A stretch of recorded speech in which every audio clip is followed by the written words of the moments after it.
En esta clase vamos a hablar sobre el deseo. El diccionario define el deseo como un interés o una apetencia por algo. Pero, ¿de dónde viene la palabra deseo? Bueno, la palabra deseo viene del latín vulgar que dice desidium, que refiere a dos cosas. Por un lado, se decía en esa época el desidium como el deseo erótico y por el otro lado hacía referencia a la desidia, a la ociosidad y a la pereza. En este caso hace referencia a que cuando una persona estaba ociosa o no tenía nada para hacer, le surgían como deseos eróticos, ¿no? Entonces, de la palabra decidium viene de la raíz del verbo decidiré, que significa permanecer sentado o detenerse. En este caso, el significado hace referencia entonces a que el deseo no es como que te deja como sentado, como que te detiene, como que no te deja avanzar, ¿no? Entonces, en el caso del significado del decidium, se agrega el influjo del verbo desiderare, que hace referencia a echar de menos o a echar en falta o a anhelar. Entonces, desiderare vendrá del francés desirer, que significa desear. ¿Sí? Esta es la etimología de la palabra deseo. Entonces podemos encontrar que refiere a cosas como la ociosidad,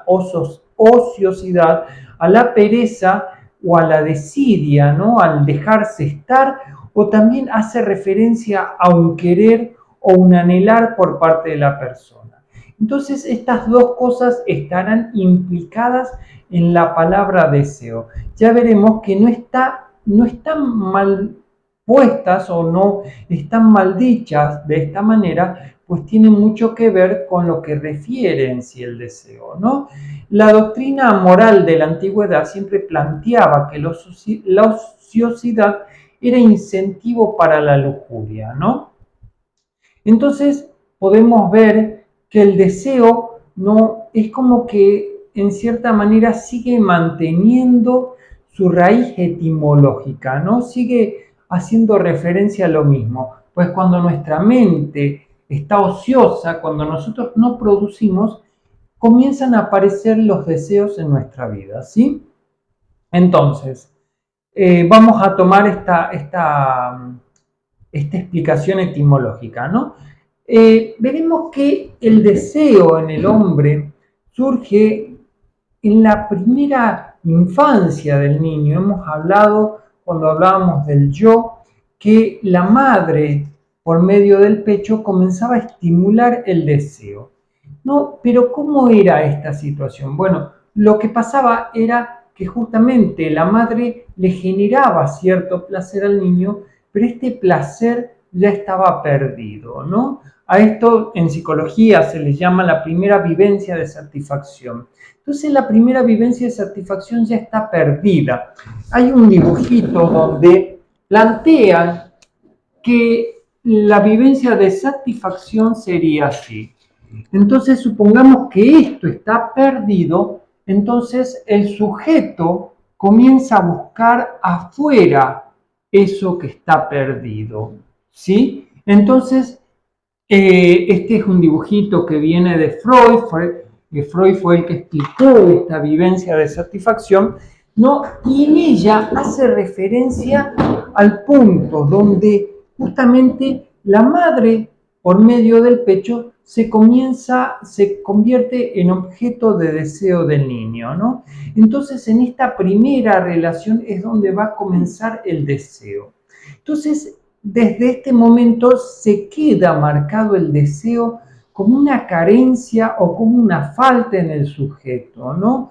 Una falta que el sujeto busca llenar. Entonces, el sujeto siempre estará buscando aquello que le falta. Pero acá hay un punto muy interesante porque en este caso el niño, el bebé, no busca la misma, o sea, no busca la misma cosa que perdió porque está perdida. Entonces es como que ese deseo se enlaza a nuevas representaciones. Es allí donde el deseo comienza a estimular la mente, ¿no? Esto no lo dice la psicología, esto lo decimos en la biodecodificación energética, donde planteamos justamente el deseo como aquel que va a ser capaz de producir un movimiento mental en el niño. Entonces va a ser allí donde el niño va a comenzar a desarrollar su mente, ¿sí? Entonces, en esta relación con la madre, se establece una falta, una carencia en el niño que va a atar al niño a la madre, o sea, la madre será el exterior. Entonces el niño, en cierta manera, ya no buscará adentro lo que le falta, sino que comenzará a buscar en el exterior aquello que le falta en su interior. Esto es muy importante porque va a marcar después todo el camino de la persona, donde el deseo siempre se enlaza a un objeto exterior, ¿no? Entonces la persona busca constantemente nuevos objetos exteriores porque el objeto interior está perdido. Entonces plantea que el objeto interior ya no puede ser recuperado. Entonces es allí donde el niño se vuelca al exterior tratando de encontrar aquellos objetos que perdió, ¿sí? Bueno, este es un punto importante porque estamos hablando del deseo, en este caso, como algo que ata al sujeto al otro, algo que ate el sujeto a la realidad exterior. Bueno, ya comenzaremos a desarrollar un poco, ¿no? Pero tenemos que diferenciar y separar el deseo de lo que es la necesidad o de lo que es el instinto, ¿no? Porque en cierta manera, cuando hablamos de instinto, hacemos referencia a algo automático, ¿no? Algo sin mediación del pensamiento. En este caso, el sujeto busca con su mente aquello que le falta. Entonces, el instinto refiere en cierta manera a este sentir, pero que no se refiere al deseo, sino que refiere a que tal vez, supongamos, yo te toco y vos podés sentir algo, pero ese sentir no se asocia con representaciones que hay en tu mente. Esta es la diferencia con el deseo. Tiene que ver más con un sentir biológico. El instinto tiene que ver con un sentir biológico y que funciona de manera autónoma y repetitiva, ¿sí? El instinto no requiere un compromiso del sistema nervioso central, no, a diferencia del deseo. El deseo trabaja por medio del pensamiento. Entonces es en el punto donde el instinto no se mezcla con el pensamiento donde se gesta el deseo, ¿sí? El deseo no es algo que corresponde o que se encuentra en la naturaleza, sino que es propio del ser humano. Siempre se dice, bueno, lo propio del ser humano es que tiene lenguaje, lo propio es que tiene pensamiento. No, lo propio del ser humano que lo hace diferente es que tiene deseo. Pues ese deseo es lo que despierta, lo que seguirá a continuación con el yo, lo que seguirá, ¿no? con todas las civilizaciones, las agrupaciones. El deseo en sí es lo que constituye al hombre como ser humano, ¿no? Entonces, ¿tiene que ver con su evolución? Tiene que ver como parte de su evolución. El deseo sería el punto donde el instinto que refiere al cuerpo se mezcla con el pensamiento de la mente y es allí donde surge el deseo, ¿sí? El deseo entonces es ese entrecruzamiento entre el cuerpo y la mente. Esto es muy, muy importante. Esto es un planteo que tenemos en la biodecodificación energética, donde el deseo en cierta manera es lo que va a permitir unir el pensamiento, ¿no? Con lo que sería entonces ese sentir. Entonces es allí donde se pasa de un sentir totalmente biológico a una emoción que refiere entonces a la conciencia del yo. Bueno, ya hemos hablado del yo, ¿no? Pero en cierta manera entonces este deseo ya no refiere solo a lo corporal y la emoción entonces no refiere a lo corporal. Entonces, cuando sentimos, no solo sentimos con el sentir del cuerpo, sino que se produce otra cosa. Tiene que ver con las interpretaciones que Sí, representan esa... ya no será el cuerpo el que dice, el que necesita. Por ejemplo, hay una diferencia muy grande entre alimentarse, como lo hacen los animales, y el hombre que come por deseo, ¿sí? Se alimenta, por ejemplo, el animal se alimenta de lo que consigue o de lo que pueda comer o de lo que sea nutritivo para él. No tiene patrones grabados el animal, ¿no? El deseo saca al hombre de su biología, lo saca de esos patrones biológicamente determinados. Esto genera también un problema en el hombre, pues en cierta manera nuestro cuerpo está biológicamente determinado, ¿sí? Entonces el deseo, al sacarlo de ese lugar, al sacarlo de esta cuestión no natural, pone al hombre en un lugar totalmente distinto, ¿sí? Será el deseo lo que lleve luego al desarrollo de la mente y al desarrollo del lenguaje, ¿sí? En psicología se plantea mucho, bueno, ¿qué estuvo primero, el pensamiento o el lenguaje? No, lo que estuvo primero es el deseo, ¿sí? Luego el deseo creó la representación, enlazó algo de su interior, una energía interior, a una representación exterior. Entonces lo segundo que se creó fue el pensamiento, con ello la mente. Lo tercero que se creó fueron los códigos o las legalidades de movimiento en esa mente que se fueron construyendo y reconstruyendo. Ahí es donde aparece el lenguaje. Entonces el lenguaje es consecuencia de una legalidad impuesta en el hombre, ¿sí? Entonces decir que el pensamiento o las representaciones mentales siempre estuvieron antes que el lenguaje.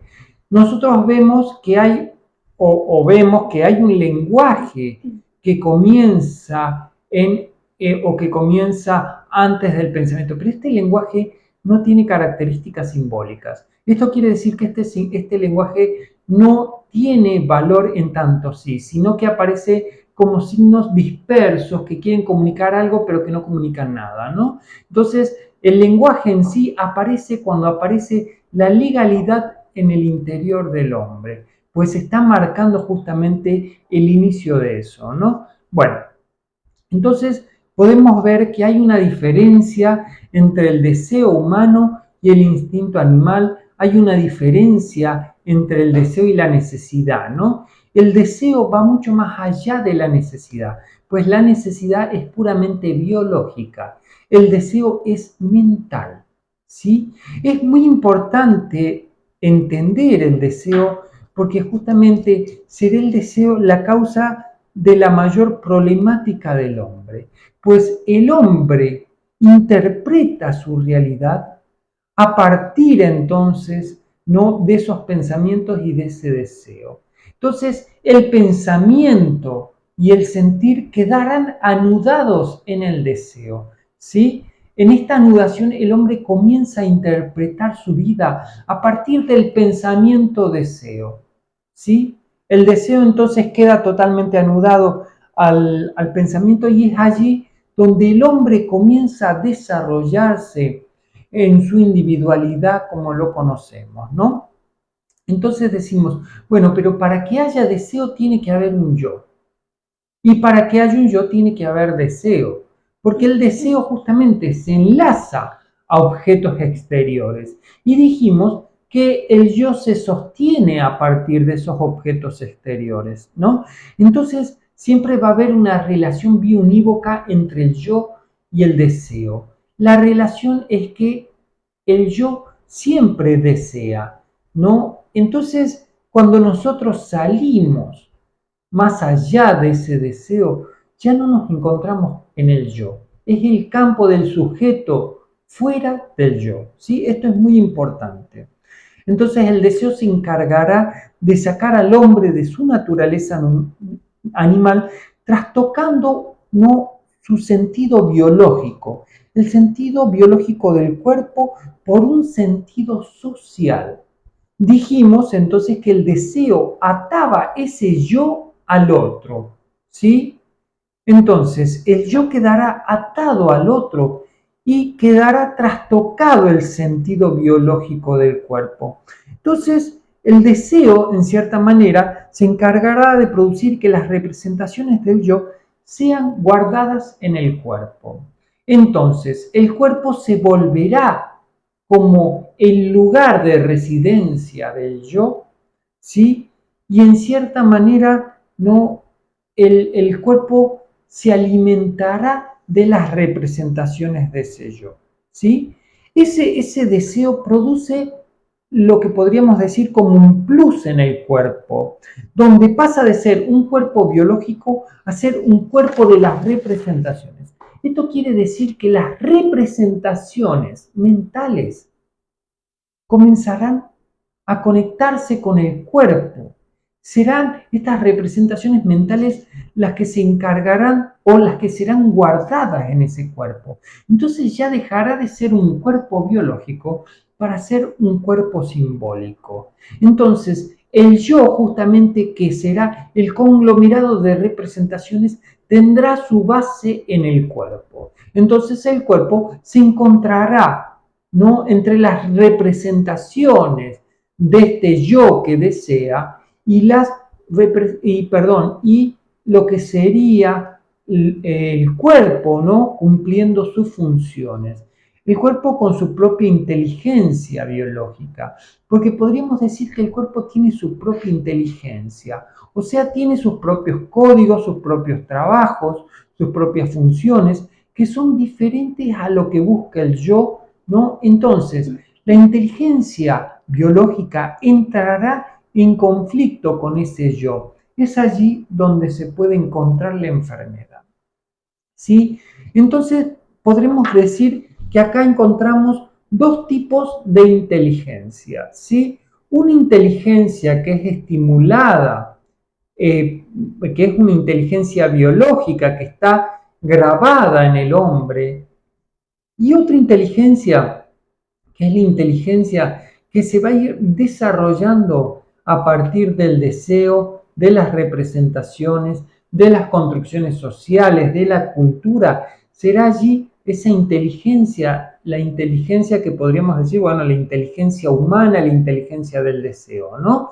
Entonces separaremos la inteligencia biológica a la inteligencia mental del hombre.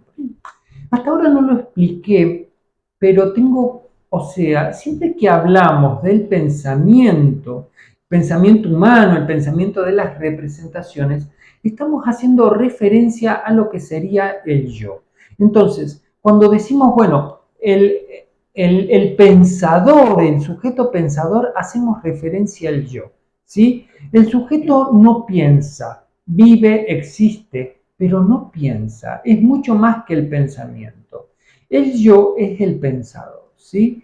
Entonces, podemos separar estas dos inteligencias, la inteligencia biológica, que es una inteligencia que funciona de manera automática, que trabaja a partir de vibraciones, no de energía, y otra inteligencia que sería la que trabaja a partir de representaciones externas, representaciones socialmente construidas. ¿Se puede entender eso? Es muy interesante eso que decís, porque es como que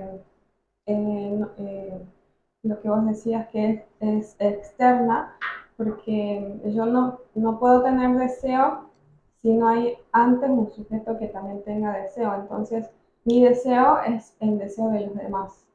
Exactamente, el deseo de una persona se enlaza siempre al deseo del otro, pues justamente es en esa relación donde se establece ese desarrollo de lo que sería, ¿no?, la inteligencia concreta, la inteligencia humana, ¿no? Será justamente el yo está siempre atrapado o atado al otro por medio de este otro que tiene un deseo también puesto antes que nosotros. El deseo del otro nos antecede, ¿no? Entonces, esto decir que el deseo del otro nos antecede es como que nos acuna, nos arropa. Nosotros nacemos en el mundo y nacemos a partir del deseo del otro, ¿no?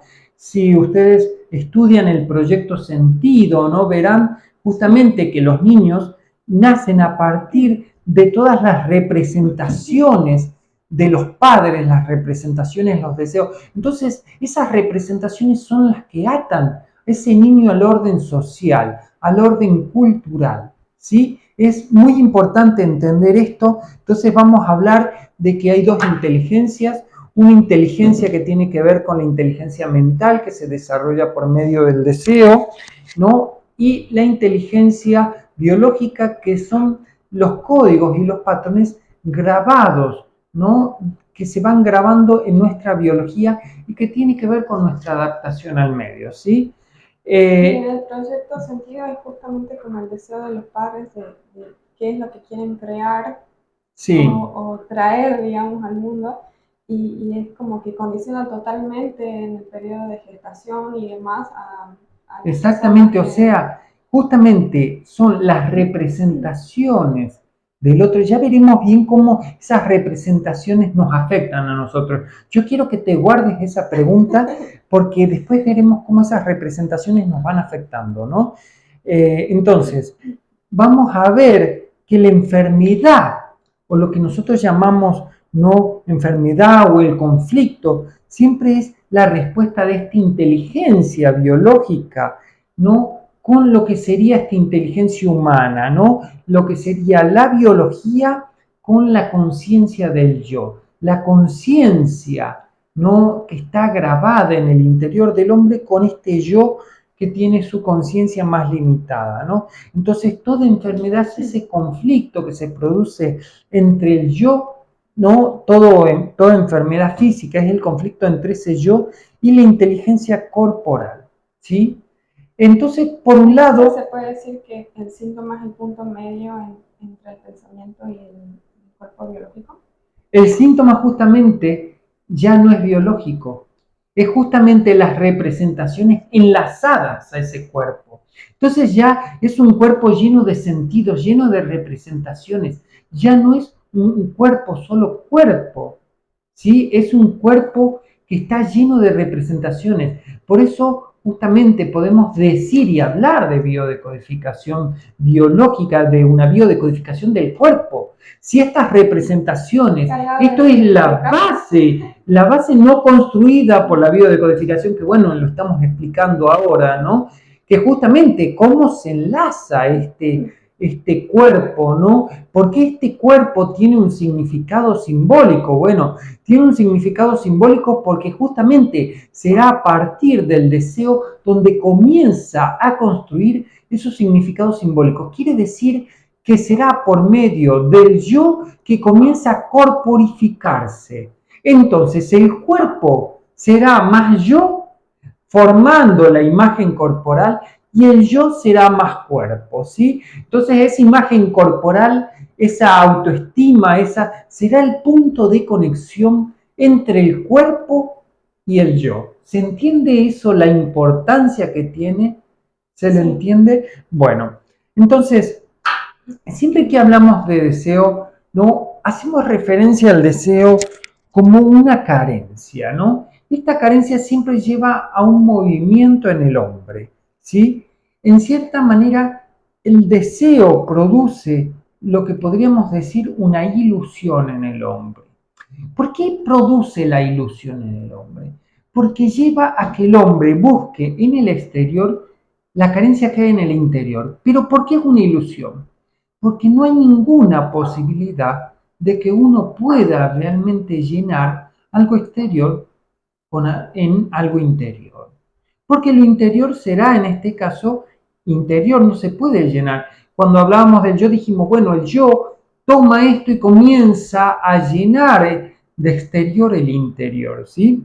Entonces, esta carencia, en cierta manera, no puede ser llenada por algo exterior. Entonces, el hecho de tratar de llenar con algo exterior algo que es interior, comienza a generar en el hombre ese vacío que se siente, ¿no? No sé si alguna vez sentiste ese vacío, esa insatisfacción, ese sentir que mientras más haces, menos podés, mientras más haces, menos lográs, ¿no? Bueno, justamente es el deseo el que ocasiona eso, ¿no? Y es una ilusión porque nada del exterior, en cierta manera, podría llenar lo interior, ¿sí?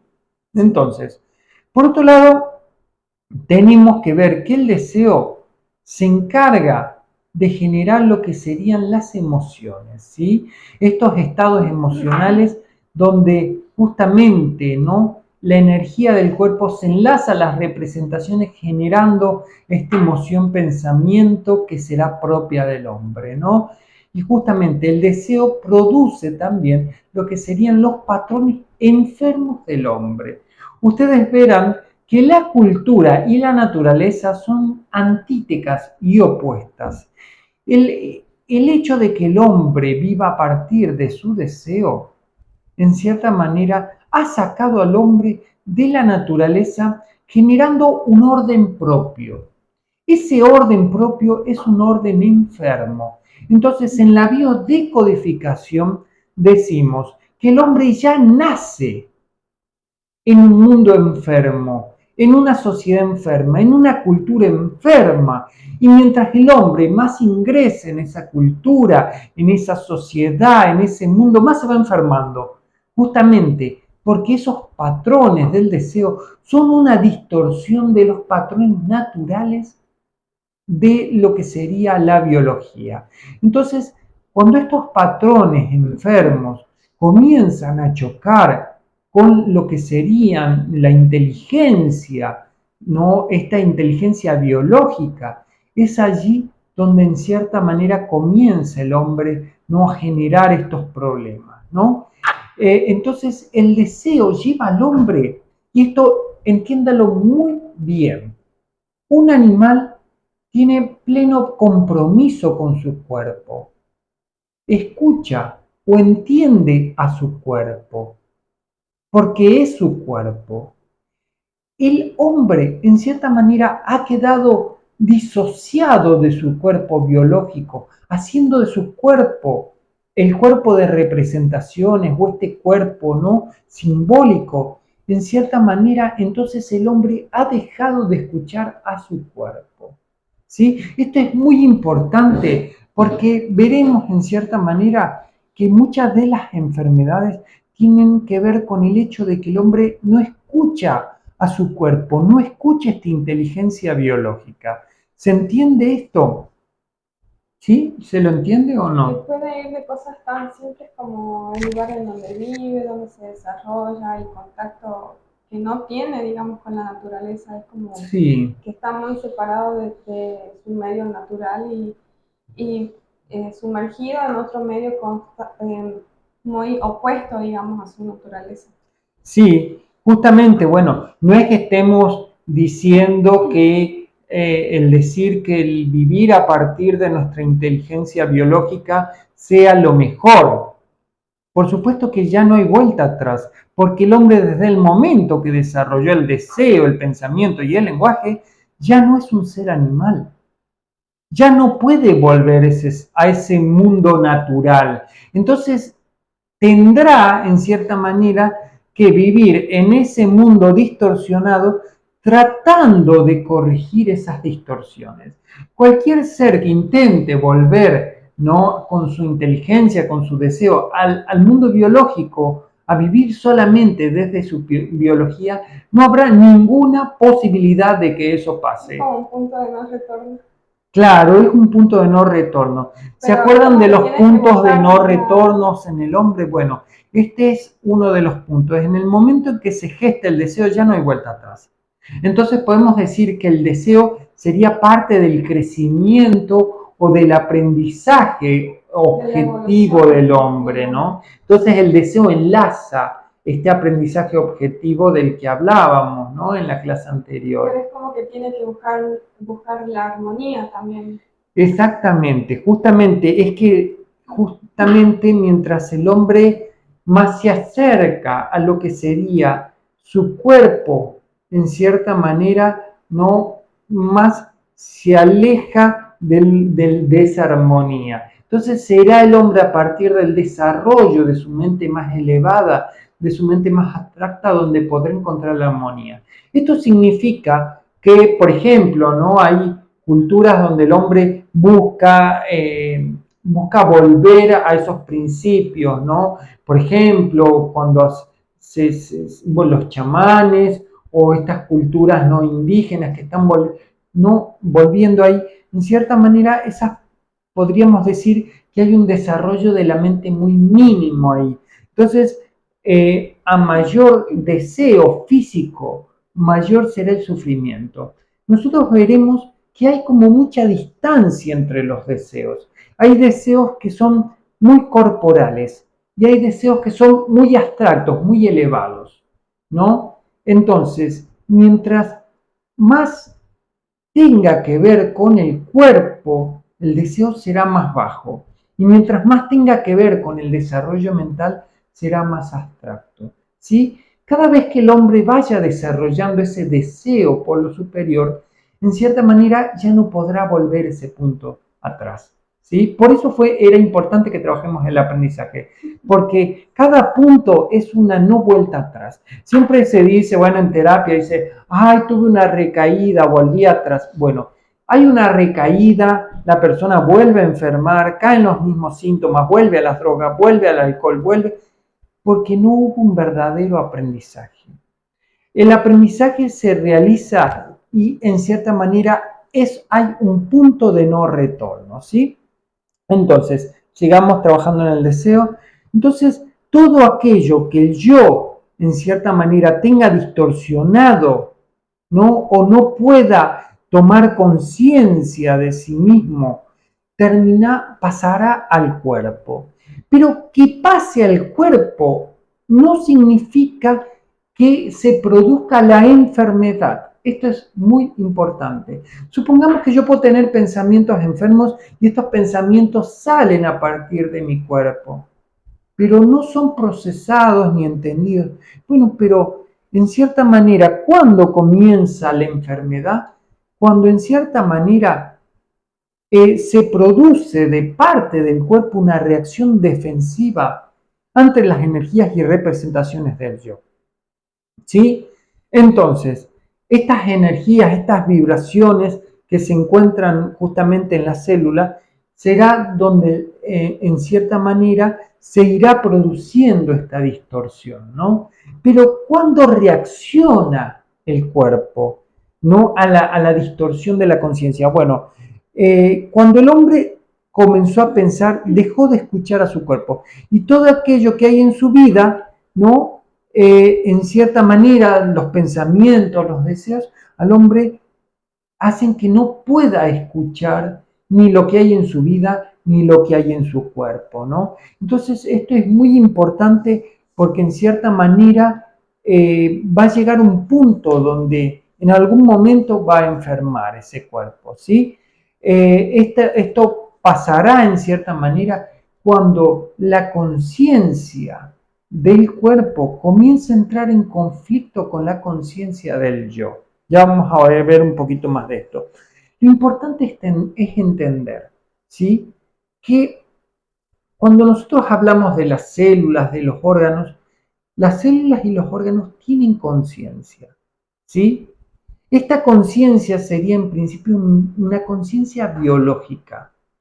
Cuando el yo comienza a corporificarse, a tomar el cuerpo, a llenarlo de representaciones, estas vibraciones de la célula comienzan a alterarse. Ya veremos un poquito más la parte esa, un poquito más adelante, ¿no? En la célula y el cuerpo biológico se adapta a la conciencia. El cuerpo se adapta a la conciencia hasta que la conciencia del cuerpo es superior a la conciencia, ¿sí?, del yo. ¿Qué significa esto? Que la conciencia del cuerpo está viendo cosas que el yo no ve. ¿Se entiende? Es como que el yo ha bajado tanto de rango frecuencial, es tan poco lo que puede entender de la realidad que en cierta manera por el otro lado, esta inteligencia biológica que también se va desarrollando. ¿Qué sería esta inteligencia biológica? Es justamente el sujeto del que estamos hablando, ¿no? Pero este sujeto no es solo inteligencia biológica, va más allá de eso. Cuando nosotros hablábamos del yo, dijimos que el sujeto, en cierta manera, podríamos decir que tenía este rango frecuencial, ¿sí?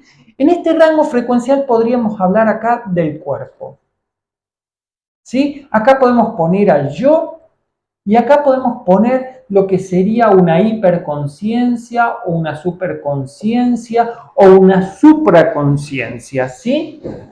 Entonces nosotros vemos que el yo, en cierta manera, involucra o sería esa partecita de la conciencia, ¿sí? Entonces, el sujeto serían todos los rangos de conciencia que hay en el sujeto. Pero el sujeto puede desarrollar una conciencia elevada sin que el yo lo pueda ver. Entonces, cuando el sujeto comienza a desarrollar su conciencia y el yo no puede aumentar la conciencia, es ahí donde comienzan a entrar en conflicto. ¿Sí? ¿Se entiende? El yo no aumenta la conciencia. ¿Qué? El yo no aumenta la El yo nunca quiere aumentar la conciencia. Para que el yo aumente la conciencia, tiene que entrar en una crisis y quebrarse. El yo se genera como una cosa dura, fuerte, ¿no? Que justamente dijimos, bueno, por medio del poder se defiende. Bueno, el yo tiene que quebrarse para tomar conciencia. Por eso es que el hombre aprende por sufrimiento, ¿sí? El hombre necesita a veces sufrir para tomar conciencia, necesita padecer, necesita pasar por algunas cosas para tomar conciencia, porque es ahí donde el yo se comienza a quebrar y se comienza a abrir a otras cosas, ¿sí? ¿Se entiende eso? Bueno, entonces vamos a plantear que el deseo se enlaza, ¿no? O enlaza una energía interior a un objeto exterior. Esto es muy importante. Una energía interior a un objeto exterior. Entonces, el yo quiero, yo deseo, produce en cierta manera una energía que podríamos llamar negativa, haciendo que el sujeto se alimente del exterior. Vamos a explicar esto, que esto es el principio en cierta manera de la electricidad, ¿sí? Así trabajan lo que serían las células, lo que sería el cuerpo y lo que sería en cierta manera la conciencia. Entonces, tenemos por un lado, en cierta manera, ¿no? Lo que sería este yo del deseo, ¿no? El yo siempre se polariza de manera negativa, ¿sí? Y el exterior, el sujeto lo ve de una naturaleza no como viendo lo que le falta, ¿sí? Cuando en el fondo en realidad es lo mismo que lo negativo. Entonces, lo que hace en cierta manera el yo es enlazar la energía del yo a un objeto exterior, ¿sí? Esto lo que hace es que se comience a generar un tipo de movimiento. Si ustedes entienden cómo funciona la electricidad, podemos ver que para que haya, ¿no? En cierta manera la electricidad, tiene que haber, ¿no? O para que haya conducción eléctrica, tiene que haber, ¿no? Una falta de un electrón de un lado y tiene que sobrar un electrón del otro. Es allí donde se produce esta conexión o esta conducción, es ahí donde se genera este movimiento, ¿no? Entonces, en cierta manera, esto es lo que hace el deseo en el hombre, ¿sí? Produce lo mismo que produce la electricidad, ¿sí? Esto es muy importante que lo entiendan, porque en cierta manera esa carencia será buscada siempre en el exterior del hombre. Esa energía negativa estará buscando a supuestamente objetos positivos, ¿no? Constantemente para alimentarse, ¿sí? Por eso se dice que el deseo es como que genera ese movimiento, ¿no? Sí, Para que la energía no quede como estancada o cristalizada. sí. Podemos ver entonces que el mecanismo del deseo es el mecanismo de la electricidad, ¿no? No sé si ustedes lo entienden. Esto significa que un influjo de cargas eléctricas que producen cargas magnéticas. Entonces, el deseo va a producir entre el yo y el exterior lo que sería un campo eléctrico.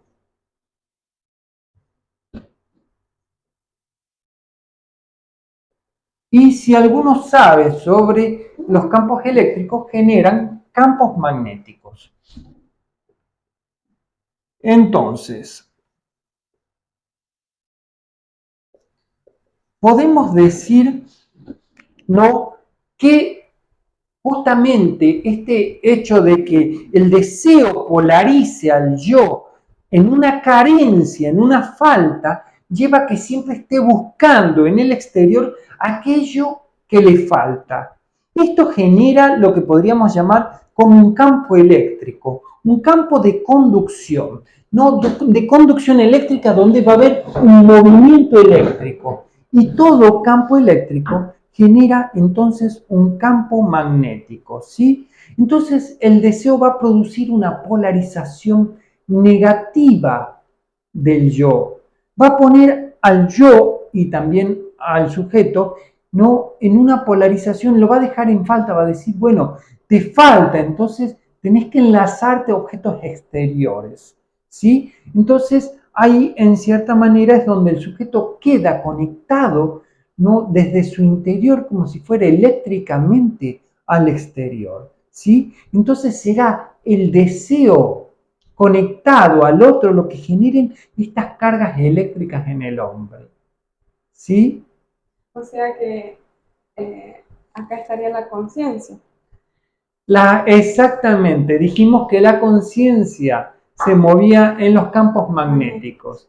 Entonces, los campos eléctricos de la célula generan campos magnéticos. Entonces, será en los campos magnéticos de la célula donde se aloje la conciencia. Justamente la célula genera estos campos eléctricos, ¿no?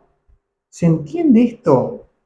Es como importante, ¿no? Demasiado. Sí, es como unir, ¿no?, eso que no era entendido hasta ahora, ¿no? Hay mucha falta de entendimiento en lo que es el trabajo con la mente, entonces es como siempre es la mente separada del cuerpo. Bueno, justamente todo campo eléctrico genera un campo magnético. Esto quiere decir que todo movimiento en el mundo físico genera un movimiento de la conciencia. Entonces, el deseo produce una carga eléctrica, una polarización en el sujeto que va a ser enlazada a objetos externos y será allí donde comienza a generar este pulso eléctrico, donde se generarán estos pulsos magnéticos. Esto es para desarrollar bastante, ¿no? Esto, en lo que nosotros vemos de estas cargas eléctricas, trabajan a partir de lo que serían las fuerzas de atracción, haciendo que las cargas puedan transferirse. Entonces lo que está adentro pasa afuera, lo que está afuera pasa adentro, ¿me entendés? Generando este movimiento eléctrico en el interior del hombre, ¿sí? Entonces vemos que hay un movimiento eléctrico en el interior del hombre. Esto lo habló la ciencia, ¿no? De decir, bueno, si hay un sistema nervioso, este sistema nervioso es eléctrico. Pero en cierta manera hay un movimiento eléctrico entre los sujetos. ¿Se entiende esto? Es como muy importante, o sea, la electricidad no se encuentra solo dentro de nuestro cerebro. Cuando nosotros conectamos con una persona de manera eléctrica y magnética. Como lo hacen las células también. Como lo hacen las células. Entonces, se conecta. El campo magnético comienza a generar un campo eléctrico, el campo eléctrico comienza a generar un campo magnético. ¿Se entiende eso? ¿Sí? Entonces, la enfermedad será en principio un desequilibrio eléctrico, ¿no? Y también físico-químico, ¿no? Y esto lo vamos a ver en principio, ¿no? Será una desregulación. Bueno, entonces decíamos que nuestra inteligencia biológica, en cierta manera, tiene grabado lo que serían, ¿no?, los patrones eléctricos, físicos y químicos de nuestro cuerpo. Entonces, cuando decimos ese desequilibrio, ¿no? El desequilibrio eléctrico, hacemos referencia. Este desequilibrio eléctrico puede ser causado, ¿no?, por un campo magnético, por una conciencia. Bueno, ahora andan diciendo que hay un 5G que les afecta ¿no? También está comprobado que el estar frente a radiaciones eléctricas genera en el hombre. Bueno, los campos eléctricos generan un desequilibrio en el interior de la célula y del sujeto. Hay que tener mucho cuidado con las radiaciones magnéticas porque generan desequilibrios eléctricos, ¿no? Entonces, las radiaciones magnéticas producen radiaciones o afectan a lo que serían los procesos eléctricos. Por el otro lado, tenemos que el desequilibrio es físico-químico. ¿Qué significa esto? Por ejemplo, cuando nosotros comemos, cuando nosotros bebemos, cuando no algo de la materia entra en nuestro exterior, ¿sí? En cierta manera, entonces, ese algo puede alterar de manera física, química, nuestro cuerpo, y de esta manera se altera también lo que sería, ¿no?, la electricidad de nuestro cuerpo.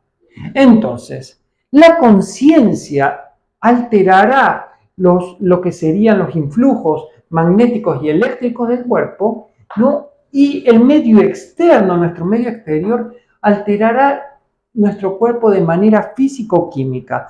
Al alterar de manera físico-química también se produce una alteración eléctrica que produce en cierta manera una alteración de la conciencia. ¿Se puede entender esto? ¿Esto qué quiere decir?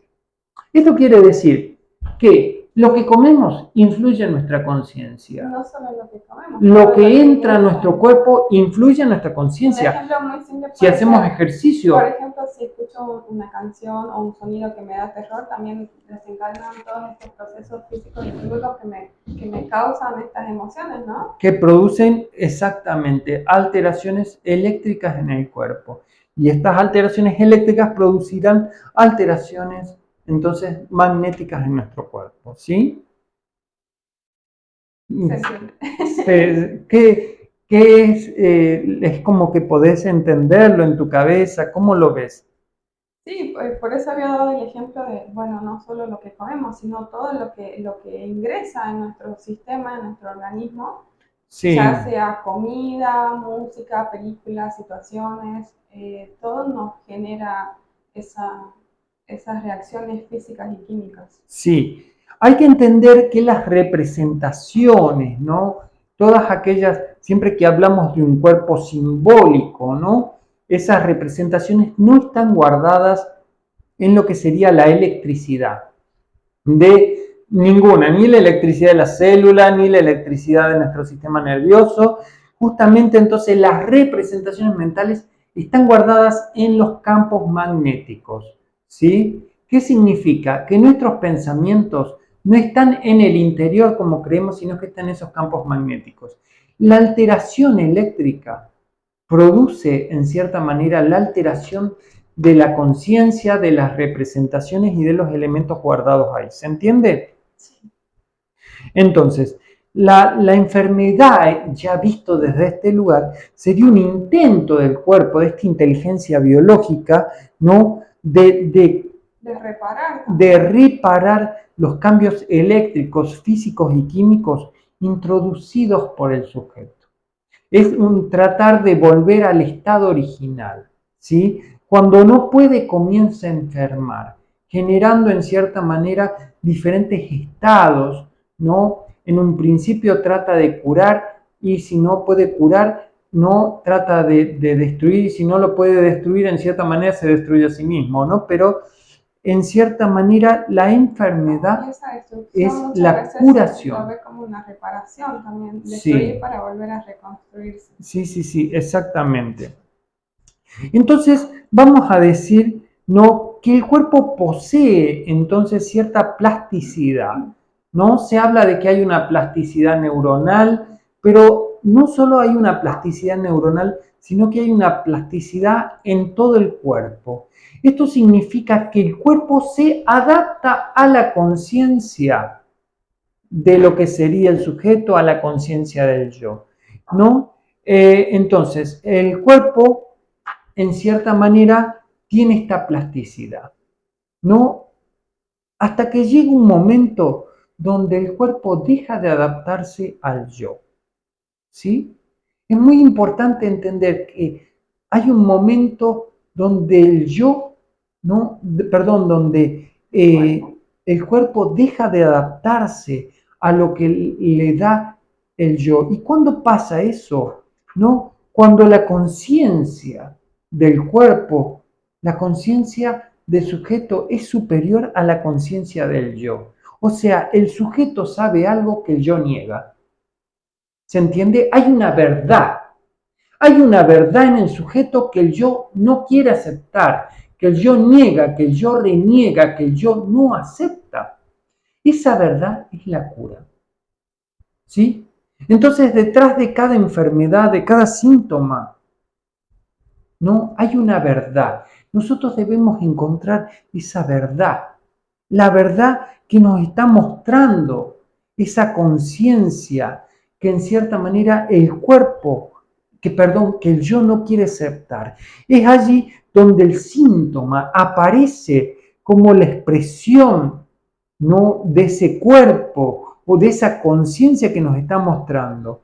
Y justamente es porque este sujeto no está en el yo, no piensa, no tiene pensamientos. Entonces la manera de comunicarse es expresándose a través de lo que hay, no en el cuerpo, lo que hay en la vida de la persona. Parecería como casi mágico, pero la vida en cierta manera nos estaba expresando cosas que tal vez el yo no quiere ver o no quiere aceptar, ¿no? Entonces el cuerpo pasa a ser una herramienta del sujeto y no ya del yo, ¿sí? Entonces, cuando el sujeto comienza a utilizar el cuerpo es para darle una verdad al yo. Recordemos que el sujeto es más amplio, tiene una conciencia más grande, ¿no? Y el yo tiene una conciencia más chiquita, más limitada. Pero también busca mantenerse en esa conciencia. El yo busca mantenerse en esa conciencia. Hay veces que el yo no tiene las herramientas o no puede verse, y también hay situaciones en donde no quiere y busca mantenerse. Tal vez todas las posibilidades son la misma. No quiere por la pérdida que significa. No puede porque sabe el costo que le corresponde, entonces no puede tomar esa decisión de seguir la verdad. Entonces justamente el síntoma es la verdad del sujeto, ¿no? Es una verdad que nos está mostrando lo que está pasando en la vida del sujeto, ¿sí? Entonces la conciencia de este sujeto puede crecer y expandirse y la del yo puede que llegue a un punto donde no se adapte a la conciencia del sujeto. ¿Cuál es la conciencia del sujeto? Es la vida del sujeto. Lo que está pasando en la vida del sujeto responde a la conciencia del sujeto. Y puede ser que el yo no se adapte o que no quiera aceptar estas cosas, ¿no? Y es ahí donde comienza a haber este conflicto. Entonces, es bastante importante entender la enfermedad desde este lugar, ¿sí? Para que todas las personas que quieran trabajar en biodecodificación, hay una verdad en el síntoma. Hay que buscar esa verdad en el cuerpo, hay que buscar esa verdad más allá del yo. Entonces nuestro trabajo es como ir mostrando lenta y progresivamente o ir llevando al yo a adaptarse a lo que sería, ¿no?, la conciencia del sujeto. Pero, ¿qué pasa acá? Bueno, cuando nosotros trabajamos en lo que es llegar a la conciencia del sujeto, tenemos factores limitantes. Justamente eso es lo que trabajaremos la semana que viene, ¿no? Los factores limitantes que no permiten al yo llegar o expandir esa conciencia, ¿sí? Bueno, pero por ahora veremos un puntito más que es el hecho de que justamente, ¿no? Cuando hablamos de campos magnéticos, no podemos hablar de campos magnéticos y campos eléctricos que se encuentran totalmente aislados, pues los campos magnéticos se conectan por atracción y por repulsión, ¿sí? Esto es bastante importante que las personas lo sepan. ¿Por qué? Hasta se habla de un electromagnetismo también, ¿no? Claro, siempre que hay magnetismo generalmente produce un tipo de conexión eléctrica, ¿no? Entonces, lo que quiero decir es que los campos magnéticos, si bien son individuales, son colectivos. Se atraen. O sea, que estos campos magnéticos, estos campos que están llenos de representaciones, no sé si puedes entender la importancia de esto. Estos campos magnéticos que tienen guardado los pensamientos del hombre, atraen. Atraen, ¿no? Cosas que tengan que ver con esos campos magnéticos. Entonces, toda la realidad funciona a partir de campos magnéticos que se atraen. Entonces, las personas atraen a su realidad lo que hay en estos campos magnéticos, ¿sí? Generando campos eléctricos entre estos sujetos, entre el sujeto y los objetos. ¿Qué quiere decir esto? Que los campos magnéticos, si bien son individuales, también son colectivos. Esto significa que si dos personas tienen los mismos campos magnéticos, comparten el mismo, si tienen el mismo campo magnético, comparten la misma energía, comparten, están conectados sin que ellos lo sepan. Por eso el pensamiento es colectivo, ¿sí? Entonces, lo que hay que entender de estos campos magnéticos, ya sea individuales, grupales, colectivos, ¿no? Siempre se intentó de entender esto a partir de la teoría de los sistemas, ¿no? Hay muchas teorías de los sistemas que seguramente, si alguno de ustedes es psicólogo o estudió alguna, se trabaja mucho sobre la teoría de los sistemas, ¿no? Pero la verdad que lo importante es entender los campos magnéticos. Si uno entiende los campos magnéticos, puede entender cómo se configuran los campos alrededor del sujeto. Los sistemas son sistemas estructurados rígidos. Los campos son móviles, siempre están en movimiento. Entonces nosotros no hablamos de sistemas, hablamos de campos, ¿sí? Entonces estos campos magnéticos pueden alterar las ondas cerebrales de los sujetos y las ondas vibratorias de nuestras células, ¿sí? Entonces significa que si nosotros estamos en medio de un campo magnético de deseo sexual, por ejemplo, entonces en cierta manera ese campo magnético va a alterar nuestro cuerpo, va a hacer que nosotros comencemos a tener secreciones en nuestro cuerpo, aunque queramos reaccionar en contra de eso. ¿Se entiende? Entonces el campo magnético genera vibraciones en las células del cuerpo y en las ondas cerebrales, ¿no? Que son análogas a ese campo. Si en ese caso el sujeto no acepta esas ondas, se produce, ¿no?, un rechazo de esa energía, ¿sí? Entonces, dijimos por atracción o repulsión. El sujeto produce una repulsión con ese campo o produce una atracción. Siempre que hablemos de campos magnéticos, trabajaremos con atracción y repulsión energética, ¿sí? Entonces, los campos magnéticos alteran las ondas cerebrales, produciendo desequilibrios eléctricos en el sistema nervioso, generando pensamientos distorsionados. ¿Se entiende la maraña de cosas que si nosotros tocamos un punto, estamos tocando el otro, estamos tocando el otro, estamos tocando el otro? Bueno, entonces nosotros como sujetos somos sujetos que somos físicos, químicos, eléctricos y magnéticos. Entonces esto quiere decir que nuestro magnetismo nos hace seres totalmente sociales, culturales, colectivos, ¿no? En nuestros campos eléctricos nos hacen seres emocionales, seres que reaccionan, ¿no? Seres que que tienen un movimiento interno, ¿no? Y bueno, nuestra parte física, química nos hace seres biológicos al mismo tiempo, ¿no? Bueno, es importante que ustedes entiendan esto, ¿no? Y tratar de llevar a la práctica o tratar de pensar ejemplos de esta gran, ¿no? De esta gran teoría de los campos magnéticos, de los campos eléctricos, del deseo como el generador de estos campos eléctricos que generan campos magnéticos y entender cómo se va produciendo esto en el sujeto, ¿sí? Hasta la próxima clase. ¿Y la radiación? La radiación altera justamente al hombre también de la misma manera, generando campos magnéticos que generan campos eléctricos que generan pensamientos o más elevados o más distorsionados. ¿Sí? ¿Alguna otra pregunta? No, sí, pensaba que ya Bueno, vamos a cortar. hasta la próxima clase.